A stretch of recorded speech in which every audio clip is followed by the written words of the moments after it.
Welcome to Cut 2, the late show for creatives, but not necessarily that late today. It's only 3:30 and it's a Monday. But that doesn't stop the ball rolling, and today we've got a guest episode, a very special guest episode. Our guest today is a talented cinematographer, a graduate from the Royal Conservatoire of Scotland.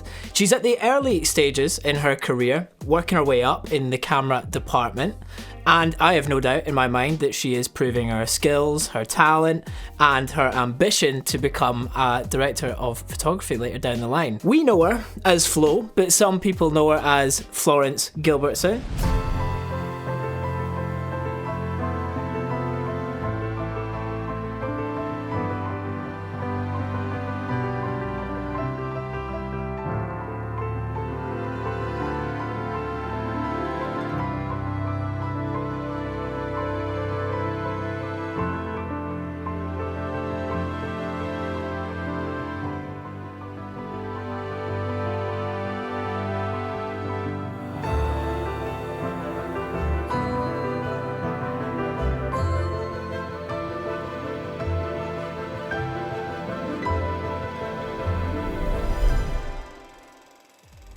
Flo, welcome to the show.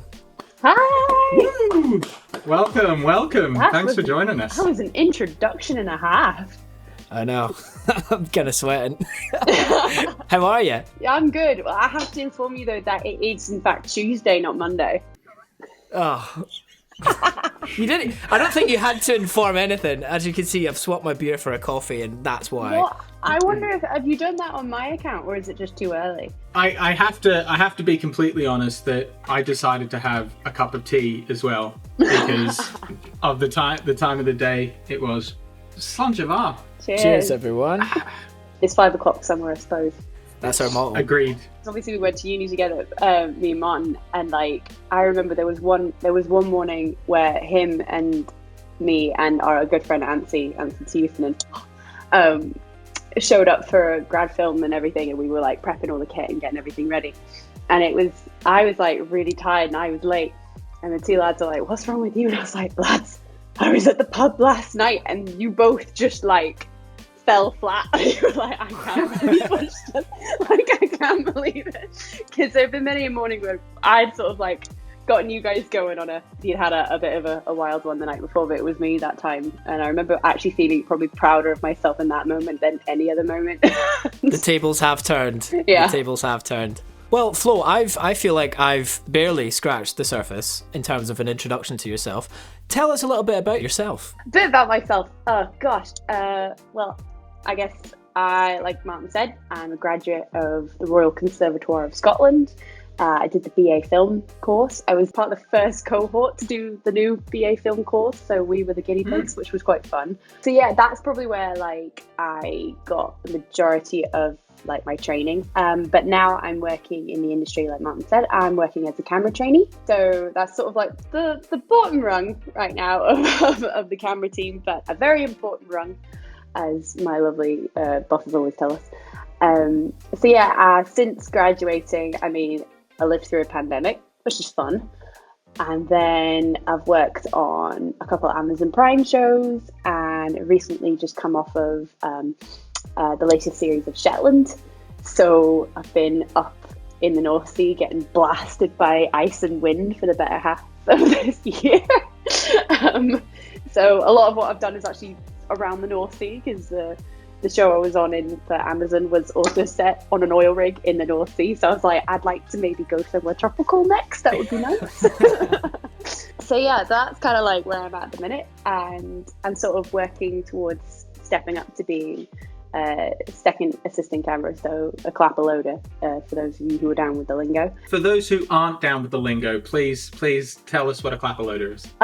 So a clapper loader is, like I said, the second AC. So if you see them on the credits, that's probably what they're down as. And they are the assistant to the first assistant camera, who is the focus puller, who pulls the focus on the camera. And the clapper loader is in charge of the clapperboard, which is the fun bit. So you get to do you're that person in the bloopers that everybody's like, oh. And then, so you're also in charge of the media in the camera. So you're the one because traditionally you loaded the film. So nowadays it's more of loading the digital media, whether that be like a big codex or a digital mag or anything like that. So that's kind of the scary part of the job, because I was like left on the floor to cover for the loader on rig, and some of the cards took, like, one of the cards was only 40 minutes on the card, and we had like a 6-minute take, and I was sitting there like with my watch, like just looking at the screen, like panicking, because I was like, I have to reload the camera like now, otherwise we're not getting that taken. So that's kind of the scary bit of being a loader. And then you also sort of handle all the ins and outs of all the goods from rental houses, so there's a lot more like nitty gritty, and you're also like in charge of the trainees like me. And then possibly might apply again for the National Film and Television School. I've applied once before, obviously didn't get in, but we're going to keep trying. Yeah. But that would be for the cinematography course. As Martin put it, I would like to be a DOP one day, or a director of photography. So going to take a stab at that, maybe, hopefully, see if that works out. Well, definitely you've proven yourself with, that hands-on experience. So that'll definitely go, some far way in terms of your application. So the fact that you're handling the media that all of this really expensive content is shot on, like, crews of tens of people, sometimes 100 plus probably, and you're the one who's responsible for the bitty bit that has all of the stuff on it. Like, that's no small deal. That's no small deal. Well, it was always a bit nerve-wracking because on the rig, the A camera second assistant camera is a wonderful guy called Pete Candler. Him and the first Chris Maxwell were like, we'll get Florence on the floor a bit more and everything, because you're a trainee, you're there to be trained and everything. They would get me in to do a couple boards and stuff, and everybody's like, oh, it's fun, you get to do like the century boards, which is like whenever you're like 100 or 200, 300, you get the gist. You get to do like a fun board, so you get to do lots of colours and things. The ones on the rig got really out of hand. I did like I actually just scrapped the board once and just made a boat out of cardboard and put a big 800 on it and just had the sticks. So I just went in with a boat and some sticks and was like, this is the 800 one. And everybody was like, okay. It was mostly because the DOP was obsessed with these boards and he loved them. And he would turn to me and he goes, Flopsy, bigger. I was like, what to do? Because, but yeah, that's what I was mostly coming on to do. I wasn't aware that they had this conversation. So Pete would hand me the notes, because you have to take notes of all the camera setups and everything, and then I have to translate into digital ones later, but the loader keeps the notes, and he would like hand me the book, and he'd be like, I've just got to go sort something out in the room for a couple minutes and everything. I'd be like, yeah, it's fine. He's like, just stand there. He's like, nothing's happening. I'm like, cool. And then like literally like a rehearsal, and then me having to put down marks, and then like get the camera moving to the Charlie camera, and now it's on a crane, and like all this stuff later. And like 3 reloads and stuff later. Pete would kind of come back and be like, anything happen? I'd be like, oh, it's fine. But getting chucked in the deep end, that's how you learn, I suppose. So absolutely. I always liked that. Yeah, and that's a good point. And maybe just to bring it back slightly, you mentioned that you studied at the Royal Conservatoire. But what a lot of people don't talk about is kind of that transitionary period where you leave uni, you shit yourself because you're like, oh fuck, the real world. And then you need to kind of get yourself into entry-level jobs or just into that industry. How was that transition for you? And I guess, what do you need to succeed in doing that? Well, I mean, kind of like I said earlier, it is different for everybody. It was a bit different for me because I graduated in 2020. So I essentially left uni for Easter holidays and never went back, which was cool. It was a bit of a lull in the industry when I finished uni. So, like, unfortunately for me, no one was taking on trainees because what was filming was really minimal crew. So they were just like, we can't have a trainee and everything. Just like, but I think the advice I give is literally it's networking. It's what everybody says, and it's like the magic word. Everybody's like, must build your network, and you're like, how do I do this? Which is literally just email everybody. you can think of. The way I kind of weaseled my way in was we had some people come to university to do some camera workshops, and we had a lovely cinematography professor, John Rhodes. Big shout out, big up John Rhodes. And he got me on a project in my third year before lockdown. It was January 2020. It was up in Glencoe, and it was freezing. It was so cold, and I didn't get paid because it was all for part of my uni like work experience. I need cheap slave labor, but I got fed and I had a place to live. But it was cold and really hard going, but it was really fun. Like, I mean, it was still really fun. It was 2 weeks up there, and basically from that and like the focus puller I met on that, and the loader on that, I just sort of kept in touch with. And you just don't let those connections go. Like, if you make a connection in the industry, you have to, like, it's like a little tiny little fire. You have to kind of keep like building it up and stuff, because people do forget who you are. So try and remember everybody you talk to and keep those, connections going. Because basically what I started doing was just emailing everybody. I went on, if you're in Scotland, I went on Filmbang, which is a directory for basically all the film professionals in Scotland, and All the Knowledge, which is the one for for England, I think. And I just sort of went down the list, and I'm getting a phone call. It could be work, so yeah, feel free to put us on hold. Grab it if you need to. I will. Hang on. Hello? I don't know who you are. If you are looking for ransom, Hello? I can tell you I don't have money, but what I do have are a very particular set of skills. No, you got a wrong number. Oh, that's upsetting. I thought it was going to be something cool. I applied for everything in lockdown because I was just scrambling to get work. And then basically around January of 2020, I was like, 2021, I was like, I'm going to move back to Glasgow because that's where all of my connections are. That's where the people I know are. So then I moved back, and then I did another round of emails to the same people I'd emailed. And it was Chris Maxwell who got back to me. And he was like, I am looking for a trainee. Could you do a job in Edinburgh for 2 months? I was just like, yes. Awesome. So that 2 months ended up being 4 months. And then, so yeah.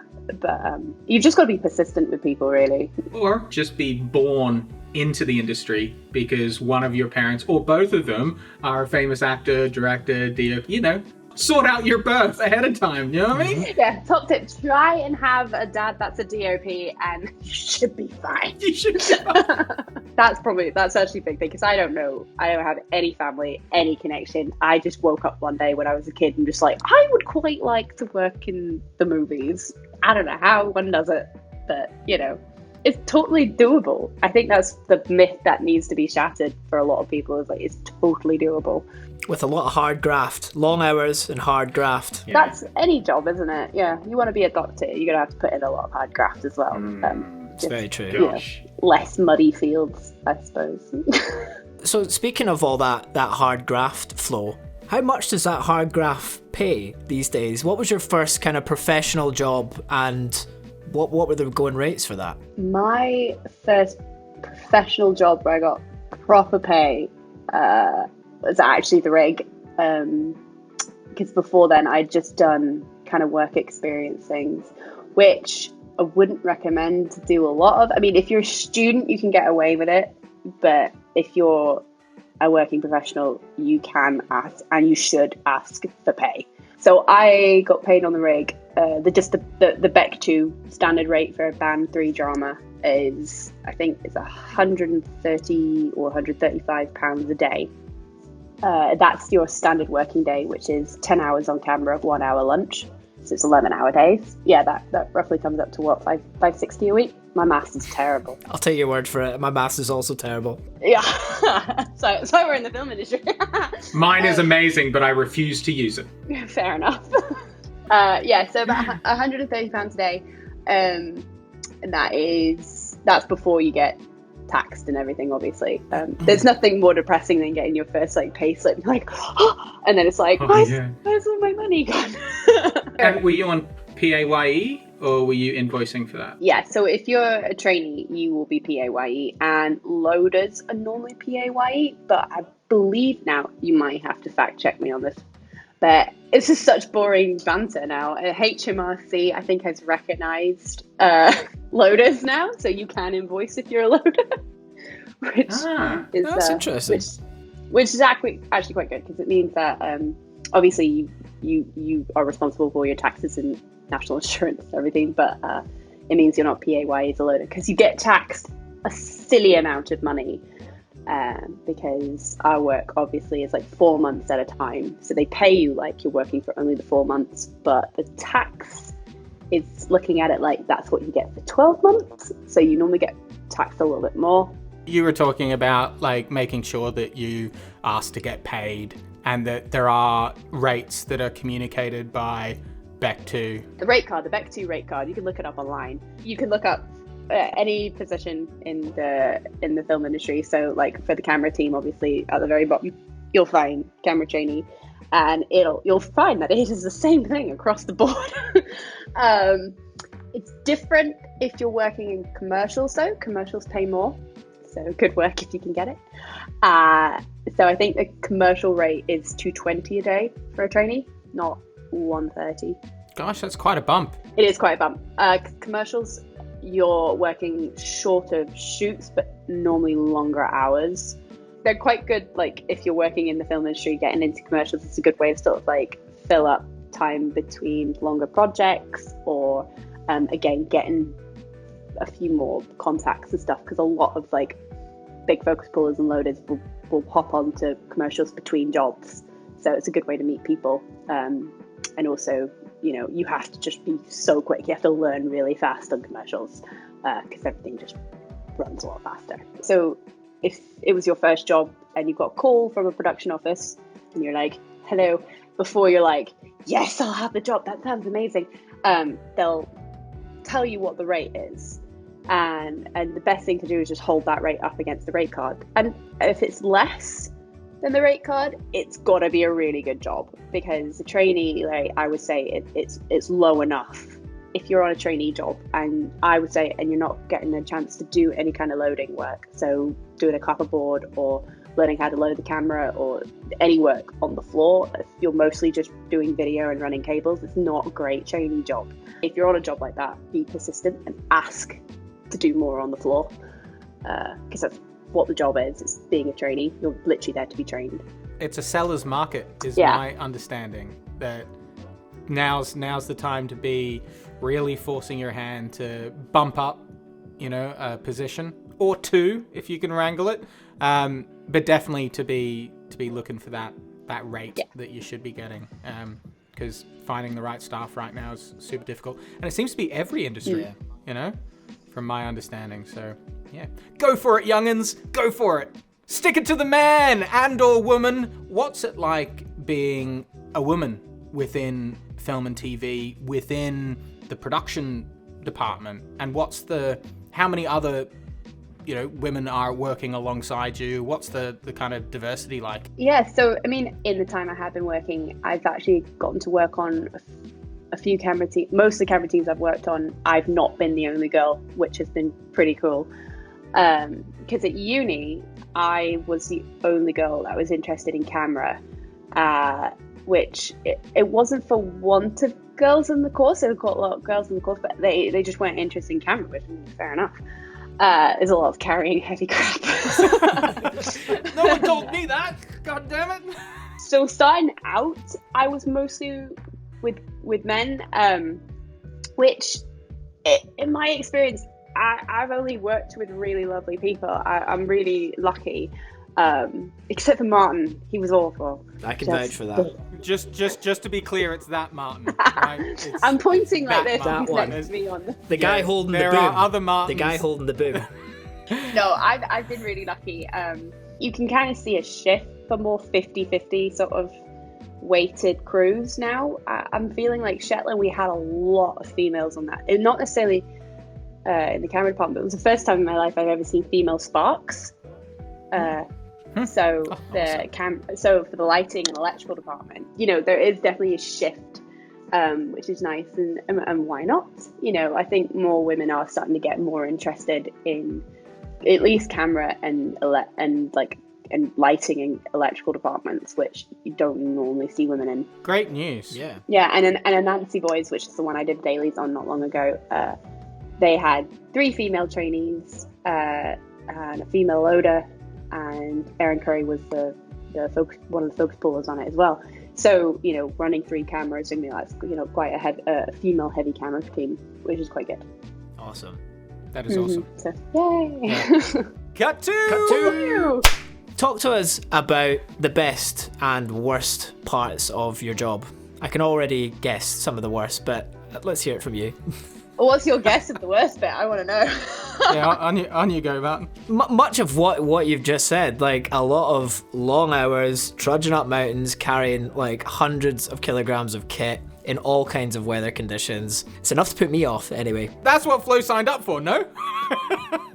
True. It is a good question, because it's all the behind the scenes stuff, Flo. They just get to see the shiny finished product. So what is the worst and best? Good question. It's a thing of pros and cons, because I mean, yes, there's lots of drudgery and, you know, carrying kit on beaches. I'll do a hill. It's a beach. I want to just do a 180 and go home. I'm like, Shetland, of course, is nothing but beaches. There were some days we showed up and they were like, so the directors probably want the 17 inches down on the beach, but you can't walk on that bit of the sand because footprints. So you're just going to have to climb over all of these rocks carrying that 17 inch. Is that fine? And you're like, no. But at the same time, got to go up and spend a lot of time up in a very beautiful part of the world, seeing seals and orcas and like all, you know, swimming in the bioluminescence and stuff like that. So it's like, you know, there's some serious pros and cons. You're like, you know what? I could be in a stuffy office, or I could be out doing this. And, you know, I would say if you don't like nature and the outdoors, do not be a camera assistant in Scotland, because that won't work out well for you if not. But one of the big cons that you said, Martin, is probably sometimes the hours. They can really drain on you, I think, because, like, I mean, when you say your standard day is 11 hours long, that's a standard day. You know, you can have a semi-continuous, which is like however many hours, that's 10 hours, and then you can have, like, you know, a continuous day is 9 hours, and you're like, whoa, but you don't get a lunch. You don't get a lunch break. I mean, you get lunch, but you have to, like, it's a working lunch. So it can be a bit, like, for people who maybe struggle with the concept of a 9 to 5, it's not really, you know, I wouldn't for you. So yeah, it's not for you.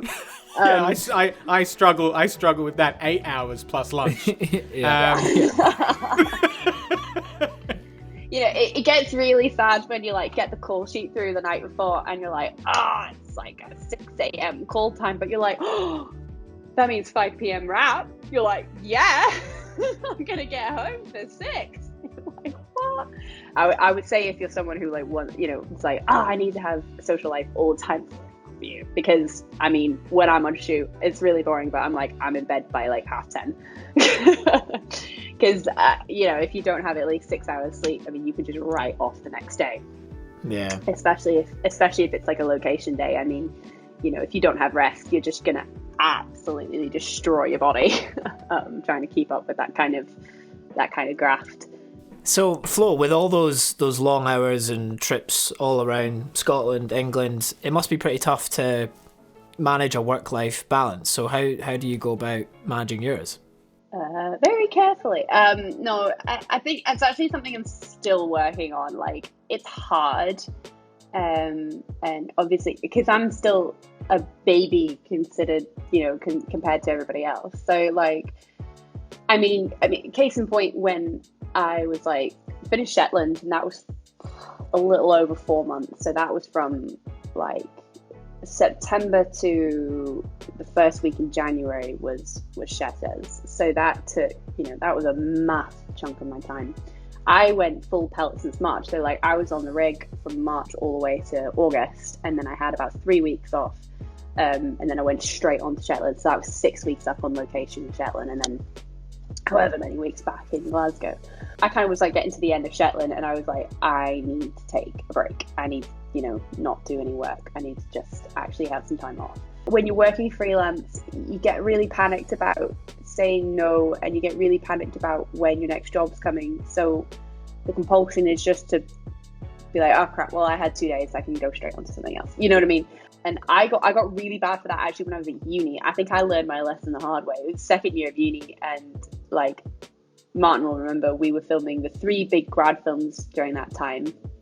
But I was also filming all of the second year shoots at that time.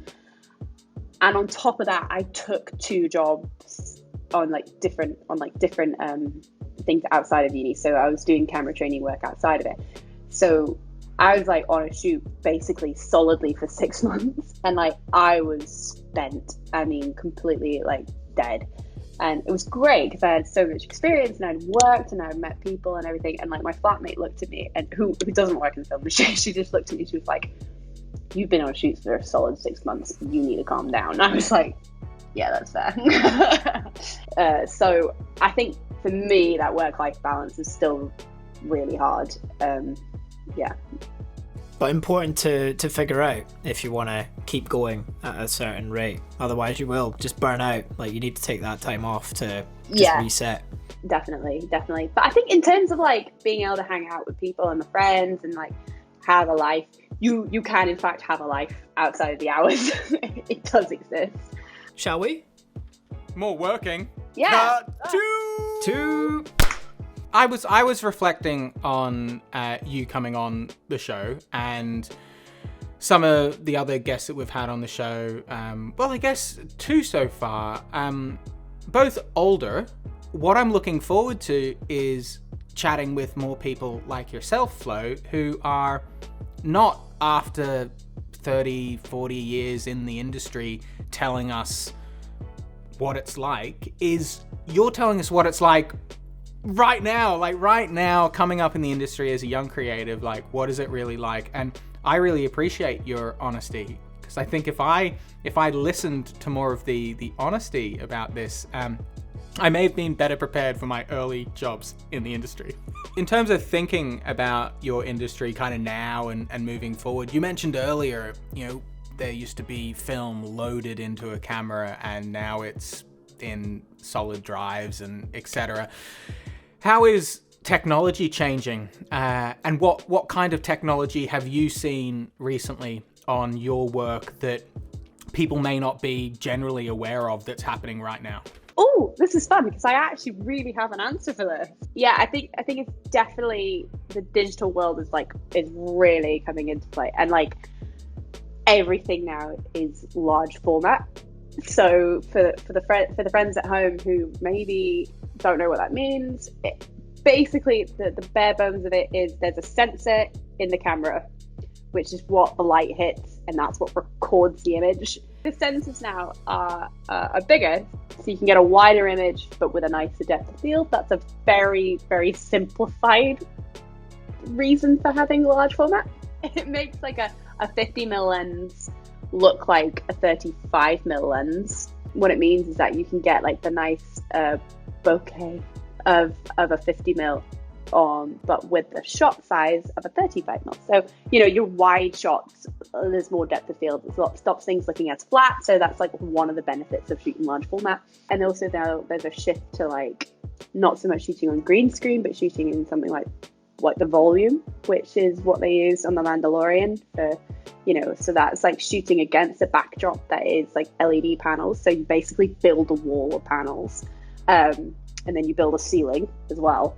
And sometimes they're like big round ones, and then they're using one up in Scotland at the minute for Nancy Boys, and I got to go and see it. I was telling you guys about it earlier, but like it really did blow my mind, because at first I watched The Mandalorian, massive Star Wars fan, and I remember being like, if you're Disney and you've got this budget to build something like this, why don't you just fly everyone to the desert to then shoot it in the desert and not use a volume? But it also has a lot of really cool things. You can completely control the light. So like I was stood there next to the DIT, Mark Campbell, and he was just like, watch this, and he literally just pressed like a couple keys on his laptop, and all of a sudden it went from like this red sunset to like a bluey pink sunset, and like he's like, the DOP comes in and then he checks it all, and he's like, oh, I believe this section, I don't believe this bit, and you're like, I'll just pick up this mountain and move it over there then, and you're like, it does actually feel real, and that's so cool, and it was really exciting to see. It was also lovely and warm in there. You don't have to move kit very far. I know, I'm so boring. I'm literally just like remarking on like the weather, but you know, it's really clever because like it gives the actors something to actually react to when they're all in there together, and they're like, you know, rather than like looking at a big blue screen like we have the rig, you know, being like, over there is, look, it's the boat, and it's literally like the word Charlie on a stick, because it's like, you know, and it's like, it's not quite the same thing as like seeing an actual boat. So I think, you know, that's actually a really big game changer in like how things are shot in a studio. But also it means that you can shoot the African savannah in Leith. So, you know, in Edinburgh. So it's like, you can go anywhere in your imagination in this volume. It's really clever technology. So is this a good example of how people talk about technology removing jobs and certain elements of an industry, but actually replacing it with other jobs and other things? Because that needs to be built, maintained, someone needs to operate that, but you're removing locations, you know, off-site catering, all of this other stuff. Has that been spoken about in your circles about what this means to the traditional way of doing it? What I noticed there were all of a sudden 20 more people in that room operating this massive wall, all behind they look like, I guess they're animators, like VFX artists, but they were on the set, you know, normally people you don't ever meet. So that was kind of interesting, and like they were the volume unit, so they're like down with their computers all set up around it. So it's almost like live VFX creation, I suppose. I don't know. You can tell I don't work in VFX. In a way, yes, it's sort of like, why not just send everybody out into the back of Beyond to go and shoot this and stuff? But I guess in a way, you know, in our world now that's changing so much with COVID and travel and things and restrictions, it's a way of bringing the world to, you know, where we are. Boringly, it all comes down to budget as well. I mean, like, if you can build, if you have the massive budget for that build, that might be the same amount as getting everybody out to one of those locations, let alone all the locations you might need, but all of those locations that you could recreate inside of this volume. So things evolve, I think, as well. You know, I think, you know, like the loader's job has evolved from being a film loader to being a digital loader, and with that changes. The focus puller's job has changed drastically as well. You're not just pulling focus, you're like, you know, you manage the camera team, you're in charge of all that logistics. So I think as technology changes, the jobs change themselves. When we're not on location anymore and we can use the volume, can we have, you know, regular old hours and you some know life? What? Yes, it was actually that was the first thing that crossed my mind, was like, we don't have to, like, golden hour can be all day. You know, you don't have to, like, there's no scrambling around for that, which is quite cool. And then the purist of me watching Mandalorian was like, that's part of the art. And then it's like me sitting in a very comfy chair in a nice warm studio was like, no, I can really see the benefits of this. Great insight. Flo, you are in the early stages of your career, and as a result, you're probably learning so much in such a short space of time. No, Martin, I can't get you a job. Fuck. That was the whole point of this podcast, was to get me a job. What advice would you give your younger self? Gosh, this is actually a really hard question. I think probably actually just to go with the flow a little bit more. I think when I started uni, I had a very rigid plan for how I wanted it all to turn out, which in a way was good. I think you should set goals, definitely.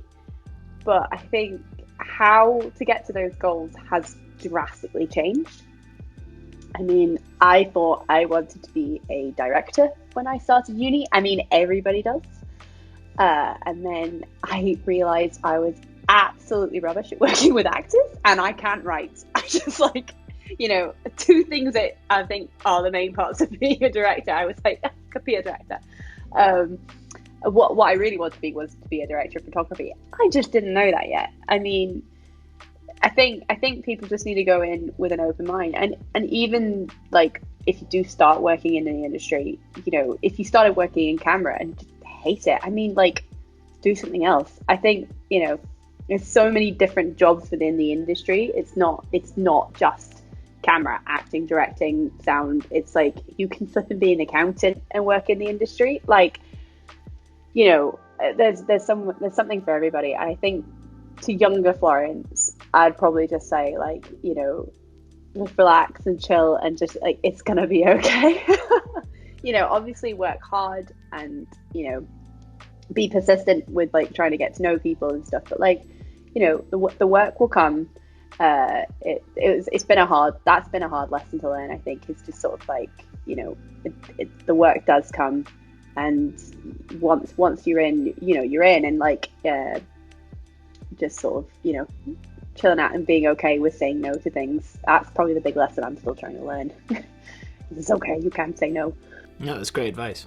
Yeah, for someone trying to, you know, if anybody listening to this is like, I can't even say no because I can't even say yes yet. Obviously, you know, say yes when the job comes. But, you know, when you're in a position where you feel like you can, it's okay. That work-life balance, I think, is a lot more important than we give it credit for. All the cool flash technology and movies in the world are not going to make up for lost time. I know, it's kind of deep. That's no, great. But it's great answer. And a great answer to end on as well. Flo, thank you so much for sharing all this insight, and it's been great catching up and hearing what you've been up to. You've obviously been very busy, and no doubt you will continue to be very busy. But yeah, I think I speak for us both when I say thanks for coming on. It's been amazing chatting with you. Thanks for having me. Real honor to be on here and talking to you guys and sharing a little bit and everything. Hopefully my HMRC chat was not too boring. Nah, we cut that immediately. Oh, good. Not at all. I mean, see, that stuff should be taught. It should be known. It's just not. Yeah, that's the stuff you didn't get taught at uni. It's like, how the hell am I supposed to get paid? Yeah. So. Yeah. But thank you so much, and I guess I want to know if you get this a lot, but do people say, you know, like, just go with the flow? Does anyone ever? Do you hit them? Do you hit them around the back of the head for it, or? No, it's that one in Run Florence Run. I get quite a lot. Oh, as in Forest. Oh, right. Okay.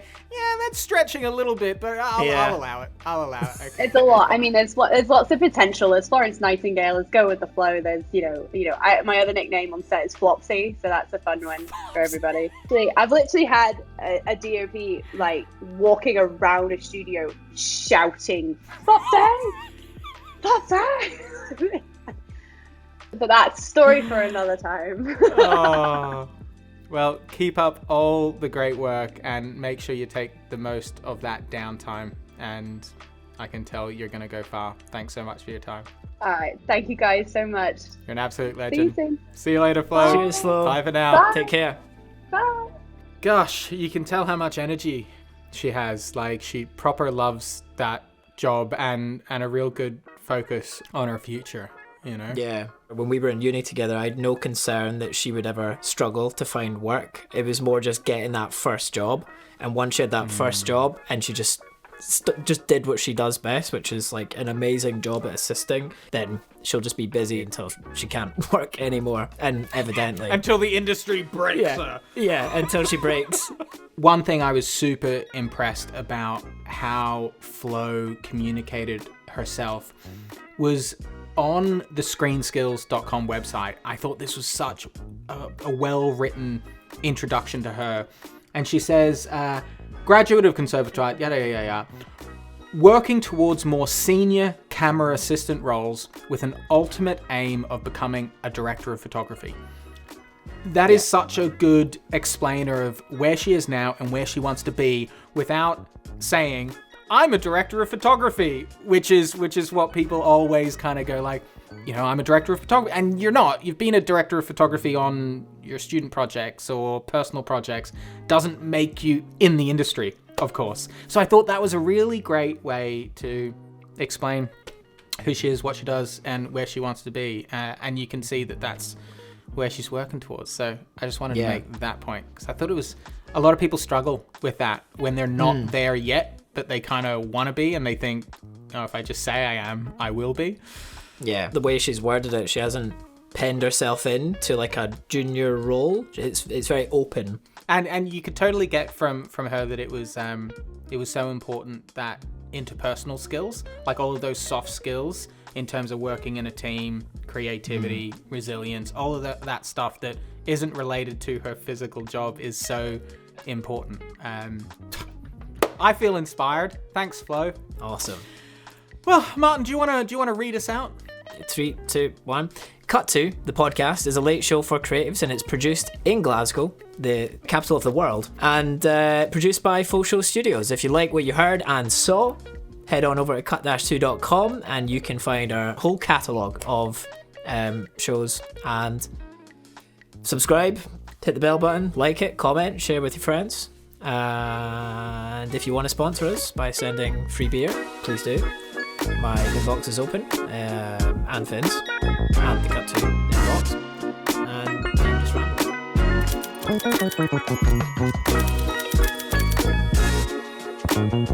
ramble.